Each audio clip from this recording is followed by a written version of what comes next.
Hi, I'm Stevenson. I'm the head chef at the Callebaut Chocolate Academy here in Belgium. Let me introduce you to Callebaut Ruby RB1. It's a brand new chocolate, the fourth actually after dark milk and white chocolate. It's really completely different from any chocolate you've ever tasted. It's intensely fruity, has fresh sour notes and a remarkable colour that really pops out in the shop window or in your counter. Now, a brand new chocolate also means brand new opportunities. You can express a new kind of creativity with Ruby RB1, pair it with flavours that are completely new or create completely new range of chocolate products.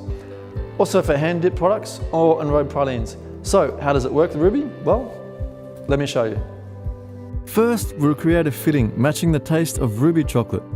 Ruby opens up for amazing pairings. Let's make something that everyone will love, a true Ruby gianduja made with almonds. It's very easy. First, grind 300 grams of pure almonds. I prefer lightly roasted white almonds because they make the fresh and fruity taste of the Ruby pop out. Then add 60 grams of grapeseed oil. Grind it until it starts to become roughly pasty. Then add 200 grams of Ruby RB1 cullets and blend it until it's smooth and homogeneous. I stop here when the almonds are still a little bit grainy because it enhances the mouthfeel. Regularly check until you obtain the right texture.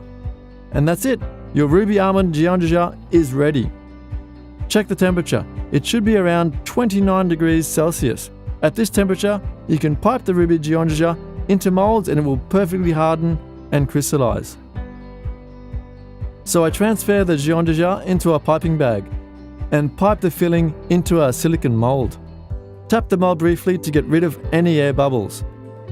And off it goes into the fridge at 16 degrees Celsius for at least 2 hours for the gianduja to crystallize. Our gianduja fillings are ready, nicely hardened. I've unmolded them and leave them at room temperature, which is ideal. So now it's time for dipping. So how to enrobe with Ruby RB1? Well, pretty much the same way as with any other chocolate. First thing to keep an eye on is the room temperature. Ideally, it should be around 18 to 20 degrees.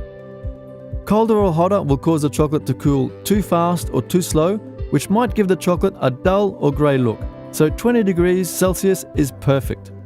Use a chocolate melter filled with tempered Ruby chocolate. Make sure it's well filled to avoid the chocolate cooling off and thicken. Set the temperature of the melter at 30 degrees Celsius to keep the chocolate warm. Otherwise, it starts to cool off and thicken during dipping. Now start enrobing. Press a filling upside down in the chocolate. Turn it upside down with a dipping fork by pressing one of the sides of the filling down. Then pick it up with a fork and tap it a few times against the surface of a chocolate.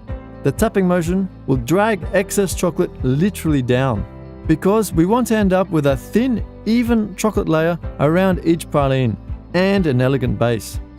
Then slide the bottom of the praline against the edge of the bowl to clean it and take away the last bits of excess chocolate. Gently deposit the praline on a plastic sheet. Make sure there's enough space between the pralines. If they're too close to each other, you'll risk the chocolates to stick together on the sides or on the base, and that's not what you're after. While the chocolate is still wet, you can do the finishing touch.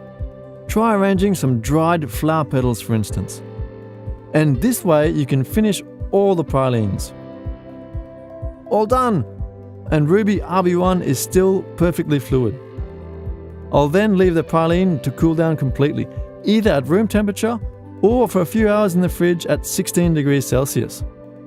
The end result should look like this: a nice satin gloss on the outside, perfectly snappy chocolate, and an evenly thin chocolate layer around the filling.